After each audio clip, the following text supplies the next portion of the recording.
Sometimes life and death are separated by a single heartbeat. And sometimes by a fall of 10,000 feet. This is the true story of Julianne Coec, the only survivor of a mysterious plane crash deep in the Amazon jungle. A 17-year-old girl who fell from the sky, alone, into a green sea of death, and somehow walked out alive. It was December 24, 1971. In Lima, Peru, families were getting ready for Christmas. Streets were glowing, children laughed, and the air was warm and peaceful. 17-year-old Julianne Coec, a high school student with a love for animals and nature, was preparing for a flight with her mother, Maria Coec, a well-known zoologist. They were heading from Lima to Pucallpa, a short 1-hour flight, to meet Julianne's father at a research station in the Amazon rainforest. The plane, Lanza Flight 508, a small Lockheed Electra turboprop carrying 92 people. They boarded around noon. Julianne sat beside her mother, smiling as the plane rose above the clouds. She loved flying, she'd done it many times before.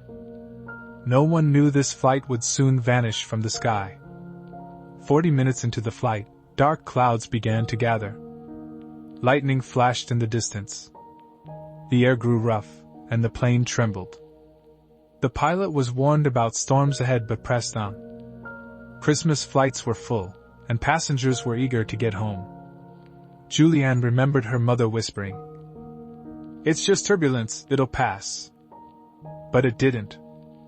The turbulence worsened, trays rattled, luggage fell from the overhead bins, and people started praying. Then, a blinding flash lit the cabin, followed by an explosion. Julianne felt the world twist and break apart. The plane began to disintegrate mid-air, torn apart by lightning and turbulence. She was suddenly thrown from her seat, still strapped in, spinning through the storm clouds. Below her was nothing but jungle, an endless green abyss. I was falling head first. The wind roared in my ears. I couldn't breathe, she later said.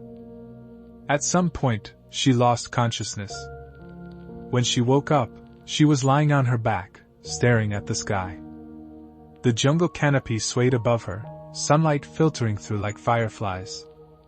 Her arm was bleeding, one eye swollen shut, her collarbone broken, but she was alive. She had fallen over 10,000 feet, and survived. Julianne stood up, dizzy and shaking. All around her were fragments of the plane, clothes, food wrappers, bits of luggage, and bodies half hidden in vines. The jungle was alive with sound, birds, insects, frogs, but no sign of people. Her first thought, Mama. She called for her mother until her voice broke. No answer. Only the jungle. Then she remembered something her father once told her. If you ever get lost, find water. Follow the streams, they lead to people. So that's what she did. She picked a direction and started walking toward the faint sound of running water. She followed a small stream barefoot, her shoes lost in the crash. Her feet were torn by rocks and roots, and mosquitoes bit every inch of her skin. The nights were freezing. The days were humid and merciless. She survived on rainwater and tiny candies she found from the wreckage. Once she saw a group of vultures circling above, and when she followed them, she found a row of bodies tangled in the trees. One was still strapped to her seat. It looked like her mother. She touched the woman's leg. It was cold.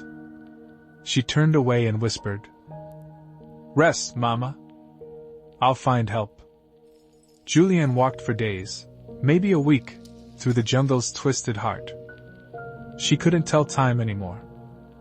Her injuries became infected. Maggots started eating the wound on her arm. She remembered her father teaching her how to use gasoline to clean wounds, and by chance, she found a small bottle from the plane debris. She poured it over her arm and screamed as the maggots wriggled out. Still, she pushed on. Rain, hunger, exhaustion, nothing stopped her. Once, she saw a crocodile sliding into the river beside her. Another time, a snake nearly brushed her leg. But somehow, she felt protected, like something unseen was watching over her. On the 10th day, weak, starving, and near collapse, Julianne stumbled upon a small wooden hut by the riverbank. It looked abandoned. Inside, she found a boat engine, tools, and a small container of fuel. She poured some gasoline into her wound again, and fainted from the pain. When she woke up, she heard voices, distant, human voices. 3 Peruvian men had returned to the hut. At first, they were terrified, thinking she was a forest spirit. Her blonde hair, pale skin, and ragged clothes looked unreal in the deep jungle. But when she whispered in broken Spanish that she had fallen from the sky, they realized the truth. They gave her food, treated her wounds, and took her downriver, a 7-hour journey to civilization. When Julianne arrived at a small mission village, doctors couldn't believe it. News spread like wildfire. The girl who fell from the sky lives! She was the only survivor of the 92 people aboard Flight 508. Weeks later, rescue teams located the crash site. Julianne helped them find it. They discovered that her mother had survived the crash, but died of her injuries a few days later, just meters away from where Julianne had passed. It was heartbreaking. But Julianne said she found peace knowing her mother didn't suffer long. To this day, people wonder how she survived that fall. Some scientists say the jungle canopy slowed her descent. Others believe the spinning seat acted like a parachute. But the truth is, physics alone can't explain it perfectly. Julianne herself believes something greater intervened. It wasn't luck, she said. It was as if the jungle accepted me, because I belonged to it. Julianne went on to study biology, just like her parents. She returned to the same jungle years later, not as a victim, but as a scientist. She still walks through the same rainforest where she nearly died, calmly, fearlessly. And when asked how she managed to survive, she simply says, "I was never truly alone in that forest. It felt like something walked with me." Julianne Coeck's story isn't just about survival. It's about destiny, resilience, and the mysteries that defy reason. She fell from the heavens into the heart of the jungle, and came out not broken. Maybe the universe chooses certain souls to remind us that miracles still happen.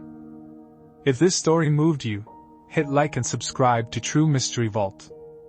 Because every week, we uncover the stories that prove truth is stranger than fiction. Until next time, keep your mind open, and your light burning.